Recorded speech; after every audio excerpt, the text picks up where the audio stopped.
Party, ఆయన నాయకుడు ఆ అంశాన్ని రాజ్యసభలో చెప్పడానికి ప్రయత్నం చేశారనంటే మీరన్నట్టు కొద్దిగా సీరియస్గా ఆలోచించాల్సిన విషయం.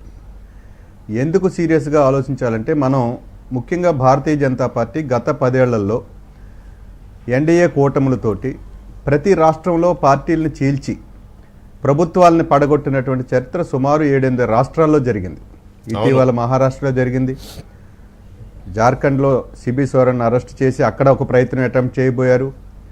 ఆమ్ ఆద్మీ పార్టీని చేల్చడానికి ప్రయత్నం చేస్తే చివరికి కేజ్రీవాల్ గారు ప్రకటించారు, నన్ను బీజేపీలోకి వచ్చేయమంటున్నారు, నా మీద కేసులు లేకుండా ఉంటాయంటున్నారు అనే విషయాన్ని స్వయంగా కేజ్రీవాల్ కూడా ప్రకటించారు. అంతకుముందు మధ్యప్రదేశ్లో జరిగింది, అరుణాచల్ ప్రదేశ్లో జరిగింది, గోవాలో జరిగింది. పెద్ద కుట్రలకి రాజకీయ కుట్రలకి భారతీయ జనతా పార్టీ ఎమ్మెల్యేలు కొనేసి ప్రభుత్వాలను పడగొట్టినటువంటి చరిత్ర భారతీయ జనతా పార్టీకి ఉంది కనుక దాంట్లో భాగమైనటువంటి బీ టీములుగా పనిచేస్తున్నటువంటి వైఎస్ఆర్సీపీ, కేసీఆర్ గారు, టీఆర్ఎస్ పార్టీ బహుశా తెలంగాణలో అలాంటి అటెంప్ట్ చేయబోతున్నారేమో అనే అనుమానం కలుగుతూ ఉంది. అవును. సో అందుకని మన విజయసాయిరెడ్డి గారి రాజ్యసభ ప్రసంగంలో త్వరలోనే ప్రభుత్వం అక్కడ కూలిపోతుంది అనేటువంటి చెప్పటం అనేది ఏదైతే ఉందో ఖచ్చితంగా వీళ్ళ కుట్రను బయటపెట్టింది. భారతీయ జనతా పార్టీ మేము ఒకటే, భారతీయ జనతా పార్టీ కేసీఆర్ మేము ఒకటే, మేమందరం కలిసి తెలంగాణలో ప్రభుత్వాన్ని కోల్చడానికి ప్రయత్నం చేస్తున్నాము అనే అంశాన్ని వారు కూలిపోతుంది అనేటువంటి శాపనార్థాలతోటి మొదలుపెట్టారు. కనుక తెలంగాణ ప్రజలు, రాష్ట్ర ఆంధ్రప్రదేశ్ ప్రజలు, ముఖ్యంగా తెలుగు ప్రజలు ఈ భారతీయ జనతా పార్టీ కుట్రలో భాగమవుతున్నటువంటి వైసీపీ పట్ల, బీఆర్ఎస్ పట్ల అత్యంత చైతన్యవంతంతో ఉంటారని, ప్రజలు తిరగబడతారని, కేసీఆర్ ముఖ్యంగా తెలంగాణ రాష్ట్రంలో రేవంత్ రెడ్డి గారి నాయకత్వంలో ప్రభుత్వం వచ్చి 60 రోజులు కాలేదు. ఈ ప్రభుత్వం ప్రజారంజకంగా, ప్రజా సంక్షేమంగా, ప్రజాస్వామ్యమైనటువంటి పాలన అందిస్తూ ఉంది.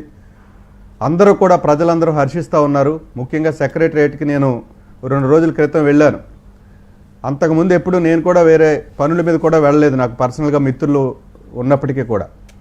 నేను వెళ్ళి చూస్తే ప్రజలు స్వచ్ఛందంగా మంత్రులకి విజ్ఞాపనలు ఇవ్వడానికి ఆ సెక్రటరియట్లకు వందలాది మంది వస్తూ వాళ్ళు ఫీల్ అవుతున్న విషయం ఏంటంటే తెలంగాణ వచ్చాక ఒక ప్రజాస్వామ్య పార్టీ మా పాలనలోకి వచ్చా మొదటిసారి అనేటువంటి భావనలో తెలంగాణ ప్రజలు ఉన్నారు.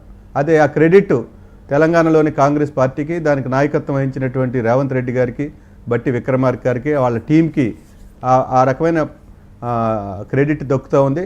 అలాంటి ప్రభుత్వాన్ని కోల్చాలనేటువంటి కుట్రలో వైసీపీ భాగం అవుతుంది. నిన్న విజయసాయిరెడ్డి గారి రాజ్యసభలో ఉపన్యాసం విన్న తర్వాత ఆయన ఎంత బాగా ఆర్టికులేట్ చేసినప్పటికీ బీజేపీతో మేమున్నామని చెప్పడం కోసమే ఆయన తాపత్రయం అంతా సరిపోయింది.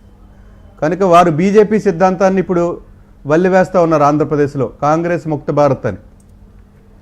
కాంగ్రెస్ ముక్త భారత్ అనేది బీజేపీ ఇస్తున్న నినాదం.